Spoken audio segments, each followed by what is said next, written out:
Hope that works. Yeah. Thank you, Elizabeth. I was fortunate in that most of the kids in my elementary school class stayed together from kindergarten through 6th grade.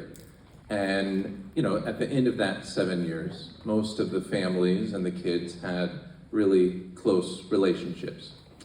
And so at the end of 6th grade, my parents volunteered to put a documentary together of our experience in elementary school. Now, this was going to necessitate reviewing hundreds of hours of footage of class plays and field trips and graduation ceremonies, and I think my parents loved me. So one day, kind of end of 6th grade year, my dad is in the study editing some footage, slicing some footage together, and he calls me over and he goes, "Andrew, come over here. This doesn't make any sense. Can you explain this?" And I go over there, and he presses play, and the footage that he is editing was from an event called Mini Society. Now, Mini Society was an event that took place in 6th grade, and it was kind of a business or economics exercise. Each 6th grade classroom would have their own currency, and you would get a partner and pair up, and you would do a business and offer either goods or services and try to make money. So the footage that my dad is watching is from a parent volunteer who has a camcorder and is going around interviewing students on how their experience went. And so the parent volunteer kind of goes up to the first student, Rebecca, and says, "Hey, Rebecca, how much money did you make at Mini Society?" And she's like, I made $340. And then the parent volunteer goes to another student, John, and says, "John, how much money did you make with your business selling baked goods?" And John says something like, I made $560.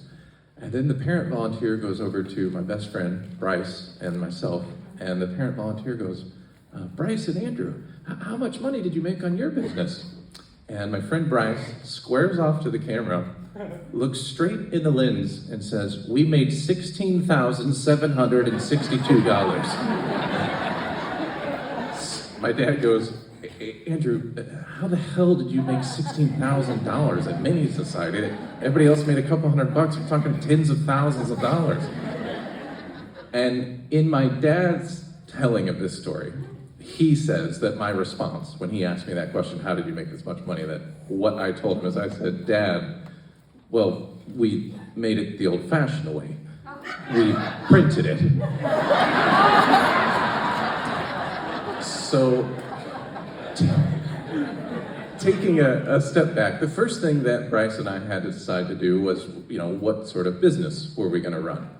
And we pretty quickly, we're talking a matter of 10, 15 minutes of brainstorming, decide that we're going to repurpose the pinwheel from a Wheel of Fortune board game into a roulette wheel, that we are going to operate a casino at the Mini Society. The idea being, we're going to let all our classmates, the profits they make from their businesses, lose it at our business. Now, and truth be told, in hindsight, when I think about it, we didn't even really need to counterfeit money, because as someone who, I did some volunteer work in an elementary school many years ago, and I can tell you that 6th graders are notorious for lacking self-control. So a gambling operation was, it was an easy market, I should say that. So one day before sometime before Mini Society starts, I'm in my parents' study, and I have an idea. I'm looking at the currency.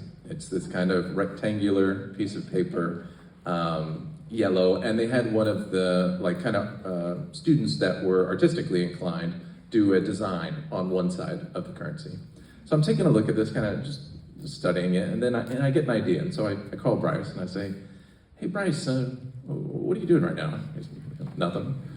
And I go, "I'm in my parents' study, and they have a lot of yellow paper that looks really similar to the yellow paper for our mini society currency. And there's like a 10 or 15-second pause, and then Bryce says, "Bring it over."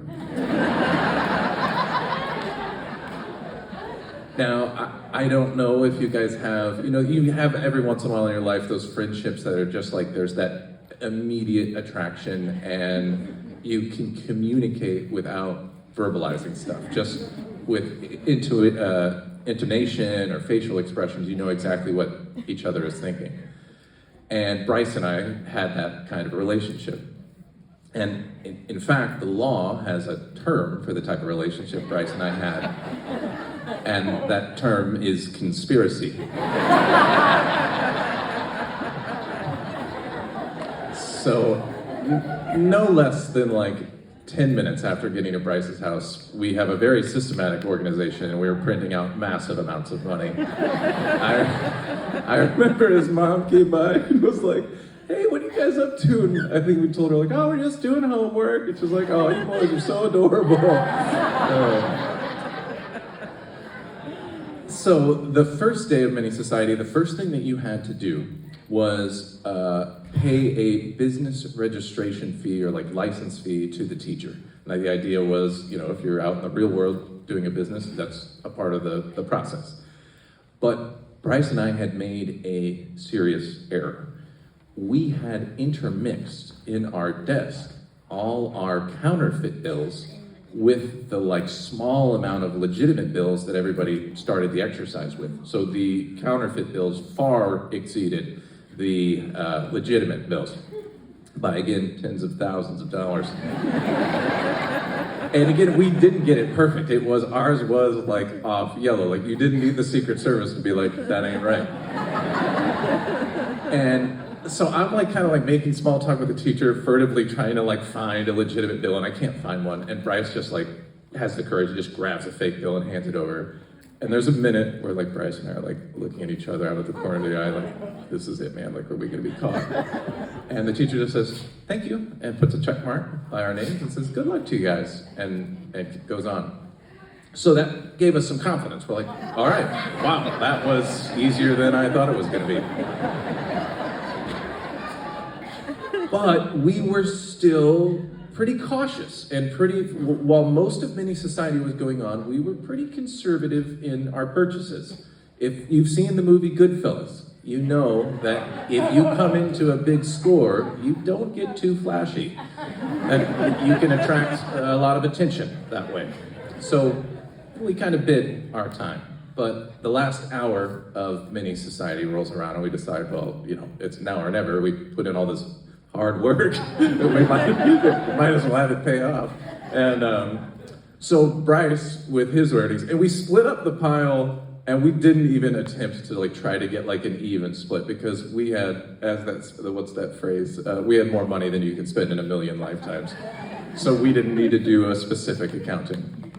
And Bryce takes his money and goes over to the vendor next door, who is selling large pickles, huge pickles, out of a massive, a Costco-sized vat of pickles. And Bryce goes over there and the guy's like, "Hey, you want a pickle?" They're a couple bucks, and Bryce goes, "I will buy all of your pickles." And he's "Oh no, so you want more than one pickle?" He's like, "No, I want all of your pickles." And so Bryce comes over back to our stand, and he's just lugging this giant thing. He sets it on the desk, and he was really proud of himself. He's like, "Yeah, I did this." He goes, "Andrew, you want some of these pickles, man?" And internally, I'm thinking, this giant vat of pickles has been marinating on the windowsill all day, while dozens of sixth graders with their kind of germ-ridden hands have been plunging in the water. So I passed on the pickles. With my winnings, I went over to a classmate that was raffling off tickets to a Blockbuster gift certificate. So I was going to try to turn my dirty money into clean money. That's another crime. That's money laundering. But at this point, I was in too deep and I had nothing to lose. So, similar kind of interaction takes place. She was selling raffle tickets for, I think it was like $1, and you would put your initials and she would put it in the jar. And she goes, how many raffles would you like? And I said, I would like 8,000 raffles. And to her credit, she started to write like the first one, and she goes, I don't think I have enough time to write that many. And I was like, you know what, you're probably right. Here's what we're gonna do. We're gonna just rip up blank pieces of paper and toss them in there. And if you draw a blank piece of paper, then I win. And I won. And see, this was an educational experience. I learned about probabilities and statistics. My mom, to this day, she goes, because she was like a parent volunteer in school, she goes, oh, the teachers knew. They knew that there was inflation. My mom goes, there was inflation. I'm like, yeah, I don't think my 6th grade English teacher, Miss Perkins, was running a real-time money supply regression analysis. I doubt that very highly.